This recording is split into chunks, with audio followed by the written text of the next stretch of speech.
Hey, dear ones. Today we're talking about something I know so many of you feel, but rarely talk about openly. And that is our relationship with food, comfort eating, and why we sometimes reach for a bag of chips instead of reaching inward. And that has certainly been something I've done. To help us explore this, I'm joined by the incredible Tricia Nelson, an internationally known emotional eating expert whose work goes far beyond diet culture. Tricia teaches that emotional eating isn't about lack of willpower, it's about trying to feel better. It's a way to cope with stress, avoid uncomfortable emotions, which you guys know that I love to talk about, or soften the rev of the day, which is how she describes it. And for many spiritual entrepreneurs, food becomes the default comfort because it's safer than the other coping mechanisms. Trisha has lived this journey herself, from binge eating thousands of calories in one sitting to discovering the emotional and spiritual wounds underneath her cravings. She now helps people heal from the inside out, addressing the real roots of overeating, stress patterns, self loathing, trauma blocks, and the deeper hunger we try to satisfy with food. We also talk about emotional eating can muffle our intuition and block our connection to the divine, which impacts everything from your confidence to your visibility to the way you show up in your business. Because when we use food to numb, we are also numbing our own spiritual gifts. This is such an eye opening and compassionate conversation, and I can't wait to share it with you. Please enjoy.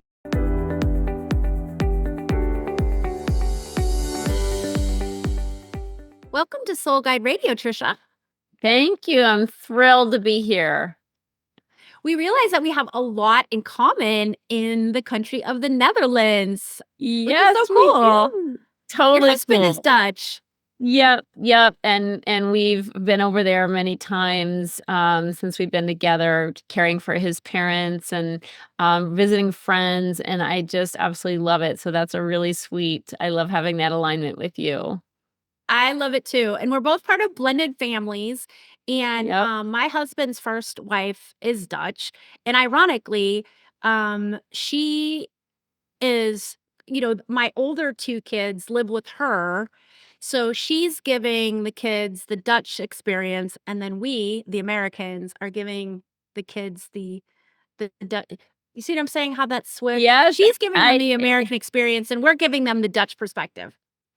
That's really interesting. Yeah, that's great. Although my partner's kids are grown, they're very Americanized. They're Dutch because both their parents are Dutch, but they're very Americanized because they grew up in Los Angeles. So, Yeah. but they're bilingual and do a citizenship. So, yeah, a lot of similarities.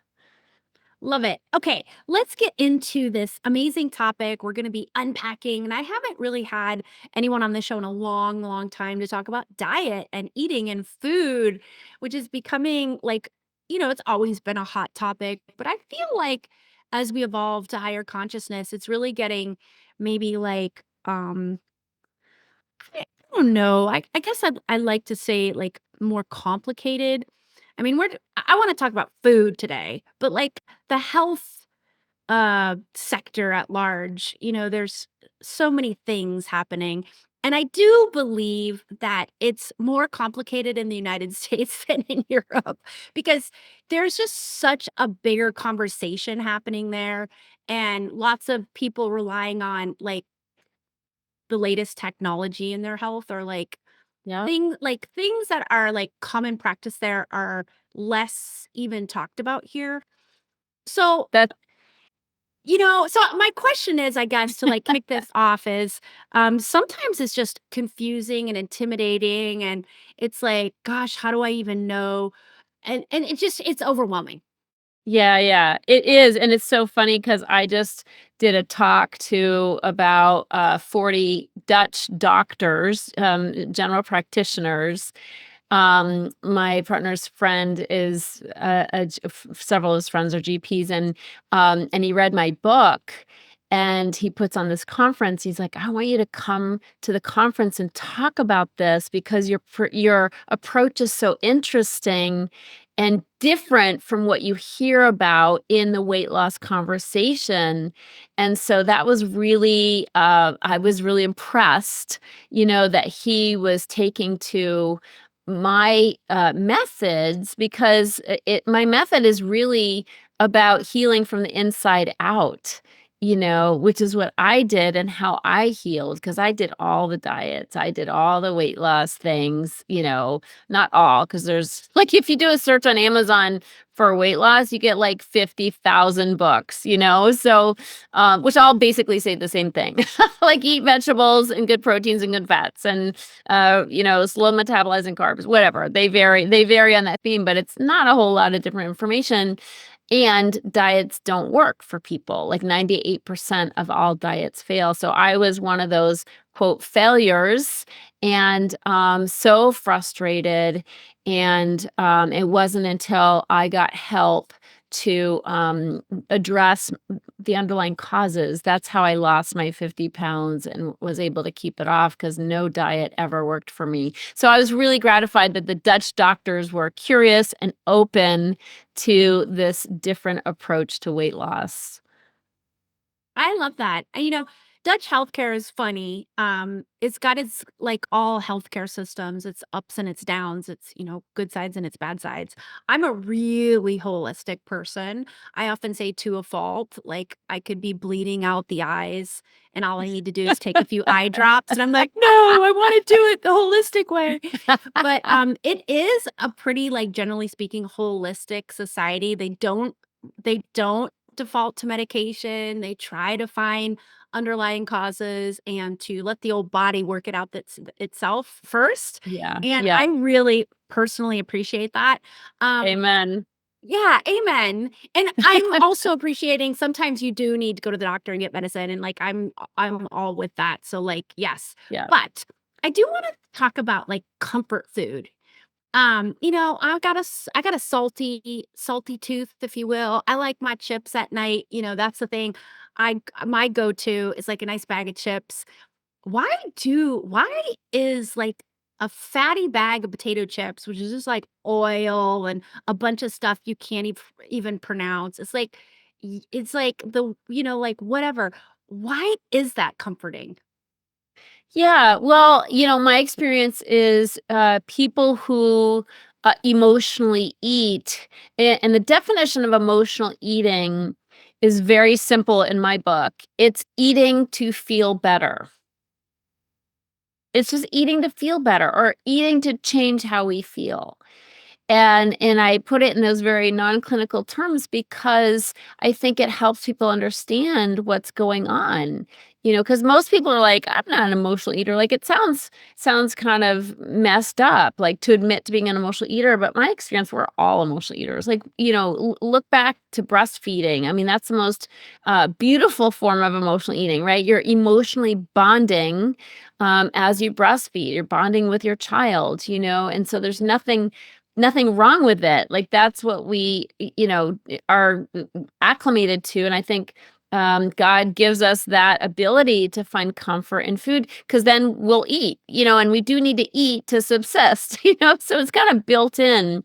But some people take it way too far. And that was me. I was a binge eater, emotional eater, really, to the extent of being food addicted. And so I really feel like it's a spectrum, and actually I have a quiz on my website where people can determine where they are on that spectrum. And the high end of the spectrum is food addiction. On the lower end is emotional eating.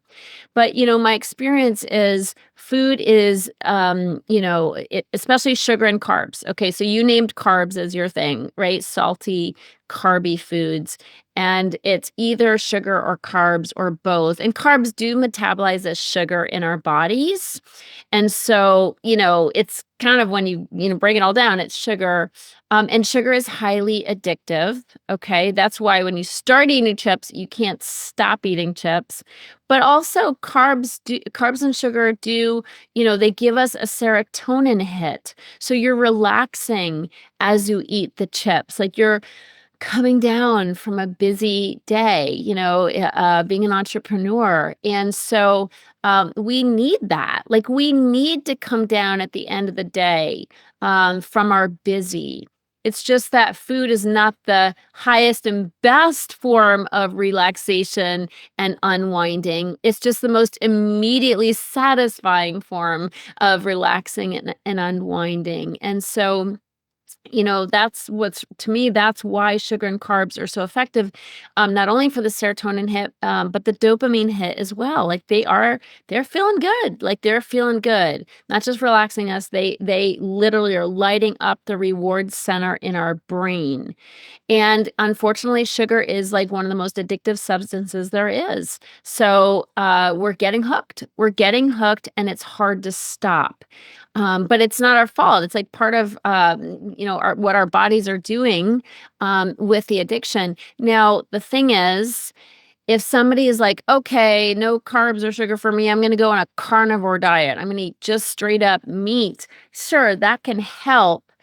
But then there's the cravings that are not physiological, like, I need something, and that is emotional, like I need the carbs and the sugar to get through, and a lot of people are using carbs and sugar to get through because life isn't easy. Life is stressful. Life is emotional and hard at times. And so it's just important to know. And, for nobody should be blaming themselves for this, especially if they are on that, like, high on the emotional eating spectrum and more on the food addicted area, which I was. I mean, I could honestly, once I started eating, my binges, I could pack away like 2,000 calories in a sitting. I'd start with ice cream, and then I'd need salty with my sweet. So then I'd have chips and, then cereal, but can't have one bowl, gotta have two. And before I knew it, I had packed away a lot of calories, and felt completely sick, on the couch watching TV and berating myself, like, absolutely berating myself. Like, why did I do that? I can't believe I lost control and all that. So it is a complicated thing, and it does affect our self-esteem, and our sense of control in our lives. So it's really important that we address it. And I will say, regarding being an entrepreneur, which I am as well, it affects our show up. It affects how we show up. It affects our self-confidence, and so when we're telling other people how to live their best lives, but we're binging at night or at least eating too much and feeling gross, it's sapping our energy. It's pulling us down. And that can even affect how much money we make, right? Like, it can affect, when it affects our self-confidence, it affects everything, and our ability to ask for the sale, or, be worthy of making what we should be making. I mean, it's amazing how people don't realize how much our eating affects our life. I mean, don't get me started. I mean, do get me started.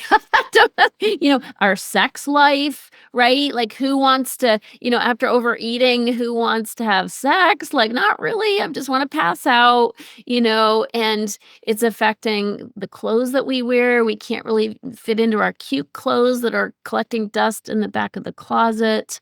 Energy, our energy level, but also, like we talked about, yeah, I'll let you ask the question because you know Well, where I'm going. yeah, yeah, and how it cuts us off from our connection to the divine. Like, junk food literally will do that. And I want to say, this isn't a beat up session, and I love my junk food, and this isn't a conversation if you feel like you are eating too much junk food to be like, "Oh my god, I'm not spiritual," or anything like that. No, we're just having a conversation for awareness, and then Trisha is gonna give us some good tips on how to shift into higher and better decisions. But so yes, how does it cut us off from the divine and from our own intuitive gifts?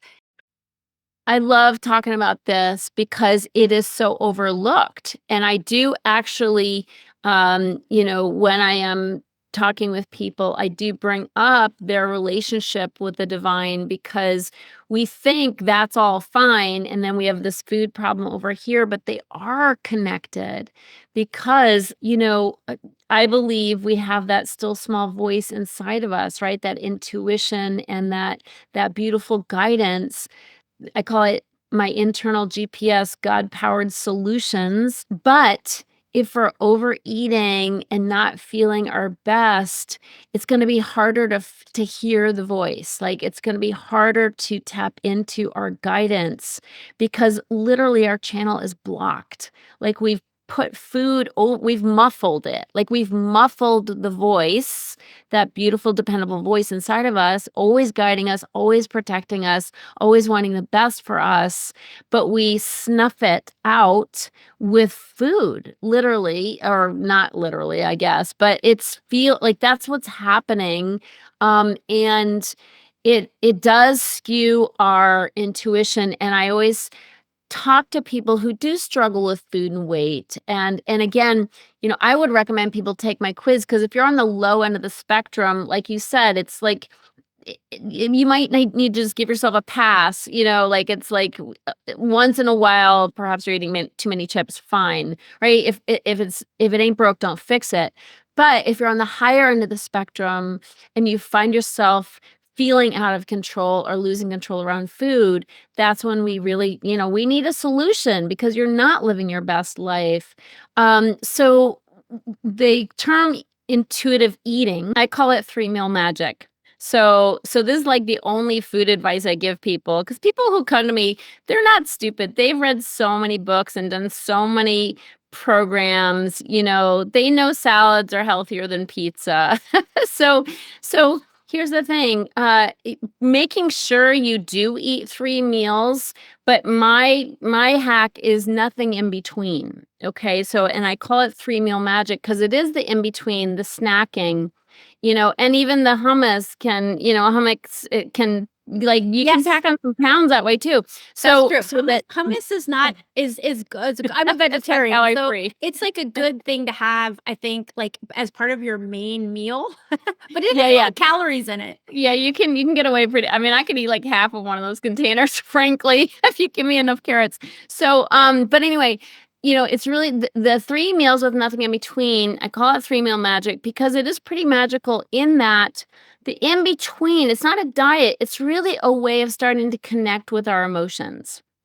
Okay, so the in between is where we can start to learn to notice when we're getting stressed or notice when something uncomfortable is happening because we're pretty disconnected as a culture from our emotions. Even when we're on a conscious spiritual path, it's easy to forget, like, oh, I'm not feeling good about that phone call, or, oh, I'm feeling nervous about this masterclass I have to give, right? So it's like tapping in and noticing the uncomfortable feelings and then putting those somewhere. Again, like journaling is great.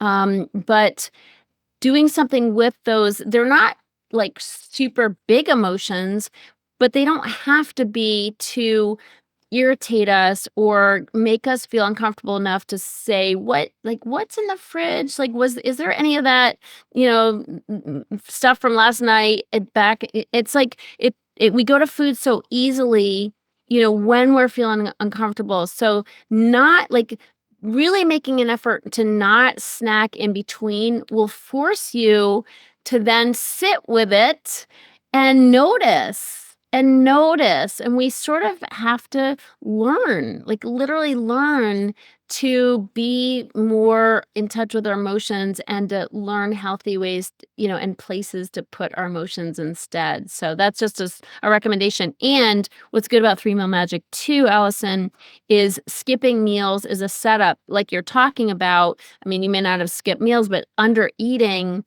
is totally a setup, for overeating later. It's just we got to eat proper food. We have to eat proper food, put it on a plate, make sure it's enough, so you're not getting too hungry because later we're going to pay a big price for like skipping meals, especially.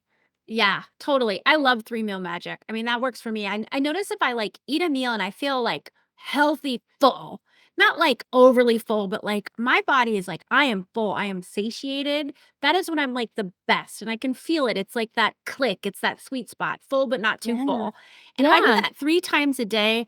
I am set. I'm all for the 3 meal magic. I do say though, what do you think, Trisha, that I like so I finish work at 5:30 usually, and then I'm cooking dinner from 5:30 to 6. Like all Dutch households eat dinner right at 6 p.m. So at 6 p.m. food goes on the table. Okay. But from that 5:30 to 6, I think it's good choices to eat like let's say no carrots sticks. Let's say carrot sticks and apple slices. Let's say it's like super healthy.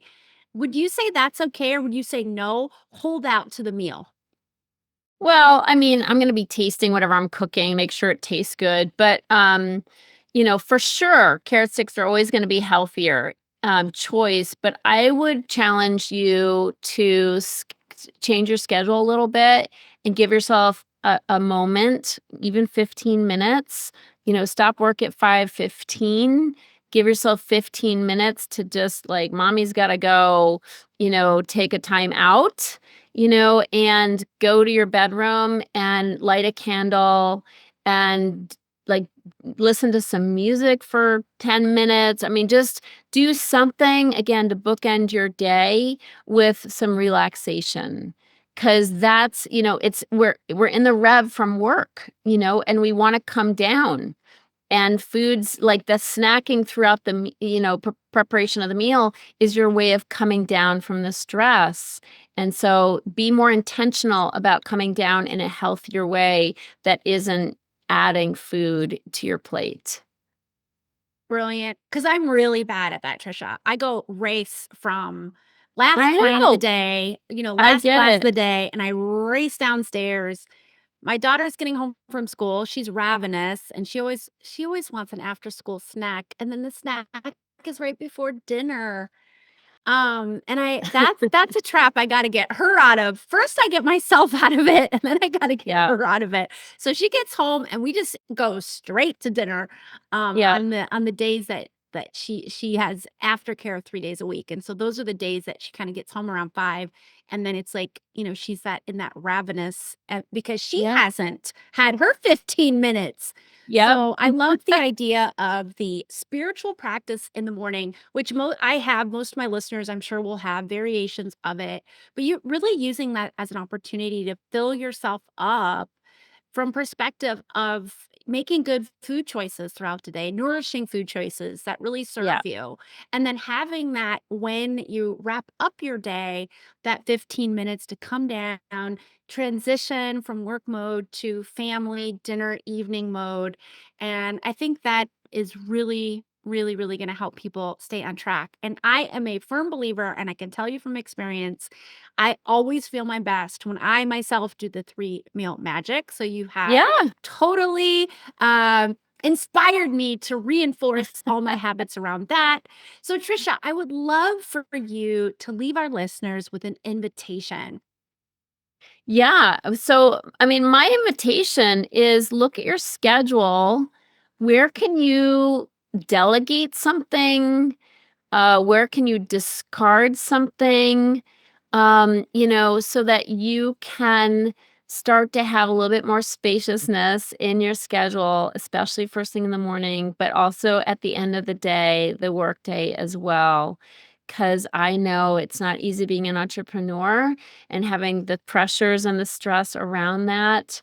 Also, when you're, helping other people, guiding other people, you're taking on their stuff, so self-care is more important than anything for us, when we're giving so much. So my challenge is look at your schedule. How can you, sort of get some things off, and delegated so that you can have a little bit more space to care for yourself? Because we can't come last. We actually have to come first, and it's not selfish. It's called self-care, and when we do fill our cup, other people get the spillover. They get the spillover of our full cup, and that's a better bet.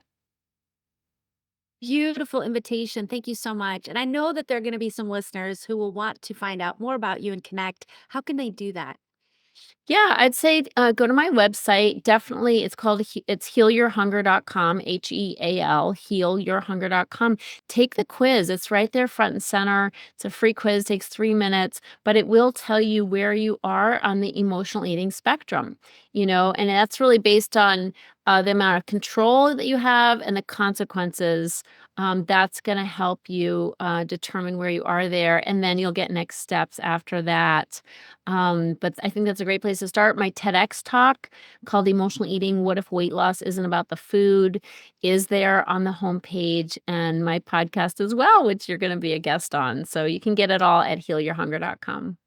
Brilliant. We will leave those links in the show notes. I really invite listeners to check that out. I'm going to check it out myself. Thank you, Tricia, so much for sharing your delightful wisdom today on Soul Guide Radio. Thanks so much for having me. And I want to thank you so much, dear listener, for tuning in each and every week. I hope you received something magical from today's session. And I just want to kind of wrap up with also sharing a story from my own experience whereby I remember like, let's say 4, 5 years. No, let me think about this. I had my near-death experience when I was 32. Yeah, so I would say around starting about 27, there was about 5 years where I really struggled with my weight. I had probably put on about 20 pounds of extra weight, and no matter what I did, I couldn't take it off. No amount of diet, no amount of exercise, I wasn't binge eating. I was certainly comfort food eating, but I definitely wasn't binge eating. I was actually living a pretty healthy kind of lifestyle with regards to at least food and exercise. But the problem was I was carrying so much heavy, blocked energy inside in terms of trauma in the body that took the form of super heavy energy blocks that was weighing me down so much energetically that it just translated into this extra weight that was not going to leave my body until I released the blocks first. And my near death experience was my mechanism, if you will, that I got guided to as that sort of initial huge release of all that trauma energy, and then it kind of put me on a new path of healing. So it wasn't like I healed everything as part of my NDE, but it was like the initial sort of deep release that paved the way for the future healing to occur. And I would say about 8 months, less than that. Let's see, I had my NDE around February, March. And let's say by October of that same year, I had lost all of that weight. I was 20 to 25 pounds thinner. And I didn't really change my diet or exercise that much, maybe a little bit, because I was reaching for comfort food a little bit less because I didn't have so much stored blocked energy inside of me. So, truly, such a huge part of this conversation is how if you feel like you're doing the diet, you're doing the exercise, it's all prioritized in your life, but you just can't seem to take the weight off, it is highly likely. Yes, it could be some hormones, it could be some other stuff, but I'm going to say it's highly likely that you've got some energy blocks in there that just need to be released.